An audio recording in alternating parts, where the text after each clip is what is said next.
Hey, what's up? John Sonmez here from simpleprogrammer.com. I got a pretty simple question here I thought I'd answer about videos. So stay tuned and I will answer this question. I got this email from Chairman Meow. Nice name, Chairman Meow. I love it. All right, and he says, hey, I've watched a couple of your videos. I started a channel on my other account about programming, but when I'm speaking to the camera or mic, it doesn't sound natural or just really flat and boring. How do you speak to an inanimate object? To be honest, I've only seen maybe 24 of your videos so far, so I apologize if you've already answered this question. Thanks. I've done some videos on this topic. I'm sure that I've addressed this in 1 or 2 videos about how to do videos or how to build an audience and things like that. Maybe if we find some of these videos, Rodrigo, if you remember what some of these are, you can link them and you guys can click them. I think I did one on public speaking. That's probably going to be very similar here. But I think I talked about talking to a camera on that one. But I will tell you this, okay? So it is a different skill set to talk to a camera and to be able to do YouTube videos. And it is going to take some time, it's going to take some work, but it'll give you sort of the tips that I have. I think I do this pretty well. I think that when I am talking to you guys out there in the YouTube land, that I am talking to you. And that's the key. That is the secret that I would give you about talking to a camera, about doing YouTube videos, is that you have to, right? When I am talking to you, I'm talking to you right now. I am not talking to the camera. I'm looking at the camera most of the time, okay? But I am not talking to the camera. I feel like you are right there. Like I see you sitting at your computer, on your phone, in your living room, and I have the picture of you in my mind. And I want to help you. I want to genuinely help you. I want to connect with you. We're having a conversation. I just happen to be long-winded. You don't have to be, you're not talking back very much, but we're having a conversation, right? I perceive you as being right here with me right now. And that's the tone that I'm using. That's what. Now, when I'm on camera, am I making my expressions larger than life? Yes, I am. I'm making them larger. Am I being more dramatic? Yes, because it has to carry over. Because what ends up happening is that the camera sort of dulls things down a little bit, or it can enhance things, right? It's going to change the perception, right? It's a still frame. There's not a lot of stuff going around. You're just looking at me. I'm a talking head right now in biceps, okay?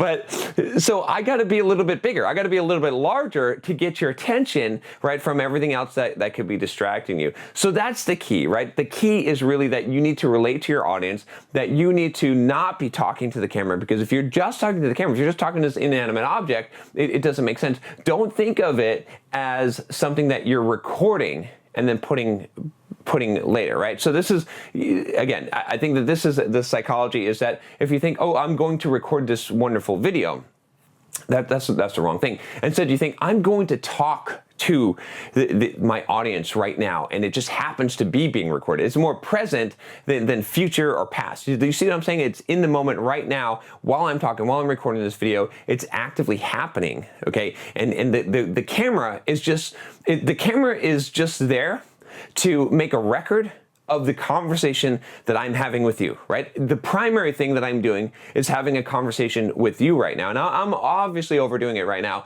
just to give you that example, but the camera is not the focus. The camera is just recording this. It's just making a record of this conversation, this one-way conversation, unfortunately, because we don't have but you can leave some comments, but it's just there for that reason, okay? So the other things I would say, as far as, that's just talking to the camera, just the presentation thing, is that, first of all, it's going to take a lot of practice. It's a totally different format. When I'm talking on stage, I'm seeing the audience interacting, okay? And so I'm able to talk directly to people, okay? With the camera, I have to imagine this in my head. I have to see you.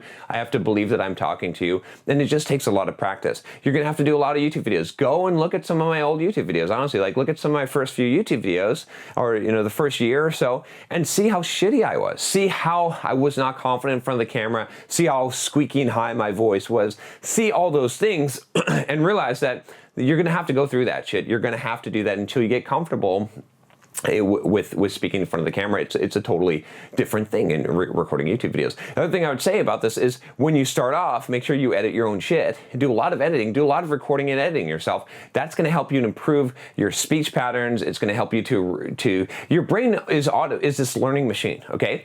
And when you set a goal, when you have a vision of what you want, okay, your brain automatically, as long as you keep going, it will steer you in that direction, right? It automatically happens. Our brains are amazing like that. There's actually a really good book. I'm going to reference two books here that will help you to understand that. One of them is called Peak, which I just read. I've been recommending this a lot. It's going to go into one of my top books, and it talks about deliberate practice and how to do deliberate practice, and basically that you need to have a good mental model of what you want, and then you practice towards that. The second one is called Psycho-Cybernetics. I've recommended this one a lot, by Dr. Maxwell Maltz, and this talks about that goal-seeking mechanism of your brain and how self-image affects that a lot. So that's all I got for you today on this. If you're trying to do YouTube videos, hey, you guys do them. Go ahead and send me them. I'd love to watch your YouTube videos, or put links, to put a comment below if you're doing,